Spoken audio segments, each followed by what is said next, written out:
বিষয়টা হচ্ছে শাকিব খান, তার যে সোয়াগ, তার যে অ্যাটিটিউড, এই গানটার মধ্যে যেভাবে ফুটিয়ে তুলেছে শাকিব খান নিজেই। একটা পোর্শন আছে যেখানে একজনকে শাকিব খান শ্যুট করবে এবং তারপর হচ্ছে মিমি চক্রবর্তীর সঙ্গে ডান্স করবে বন্দুকটা নিয়ে। ওই পোর্শনটা তোমরা জাস্ট দেখবে, জাস্ট ছিটকে যাবে, পাগলে যাবে। বলছি শাকিব খানের স্টারডামটা এই লেভেলে বস রয়েছে।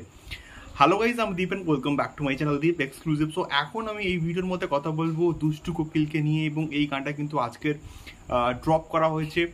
তো তুফানের থার্ড সং, কেমন হলো এই গানটা, এবং এই গানটা ওপার বাংলাতে যারা মানে ইতিমধ্যে দেখে ফেলেছো তারা প্লিজ এটাকে স্পয়েল করো না যে এক্স্যাক্টলি কোন পজিশনে রয়েছে। তার কারণটা হচ্ছে আমরা উইদাউট কোনো স্পয়লার তুফান দেখছে।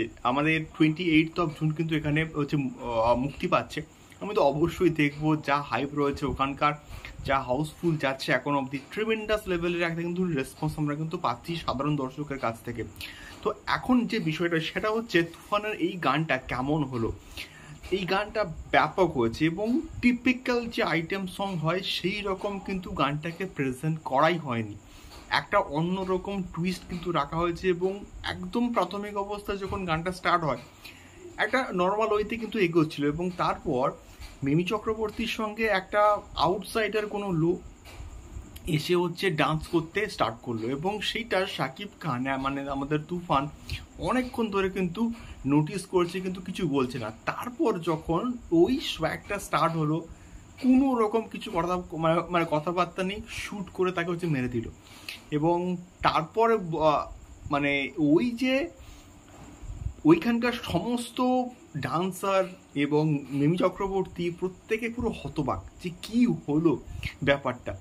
এবং তারপরে যখন বলছে গানটা কেন বন্ধ হলো, গানটা স্টার্ট হোক, ওই যে পোর্শনটা, এবং তার সঙ্গে সঙ্গে বন্দুক নিয়ে যখন শাকিব খান মিমি চক্রবর্তীর সঙ্গে ডান্স করছে, ওই পোর্শনটা জাস্ট অন্য আলাদাই কিন্তু লাগছে, আলাদাই কিন্তু মাত্রা দিয়েছে। ওই পার্টিকুলার পোর্শনটা হচ্ছে এই পুরো গানটার হাইলাইট, ব্যাপক লাগছে। এবং হুক স্টেপটা কিন্তু খুব ভালো, এবং গানটাকে অনেক বড় গ্র্যান্ডারে, অনেক বড় আকারে কিন্তু শ্যুট করা হয়েছে। সেট ডিজাইনটা কিন্তু খুব ভালো, এবং এই যে তুফানের যে লাগে ঘোরা গানটা, সেইটা যা যেরকম স্কেলের সেট ডিজাইন ছিল সেই রকমভাবে অনেকটা বড় গ্র্যান্ডারে কিন্তু এই পুরো গানটাকে শ্যুট করা হয়েছে, এটা দেখে কিন্তু স্পষ্ট।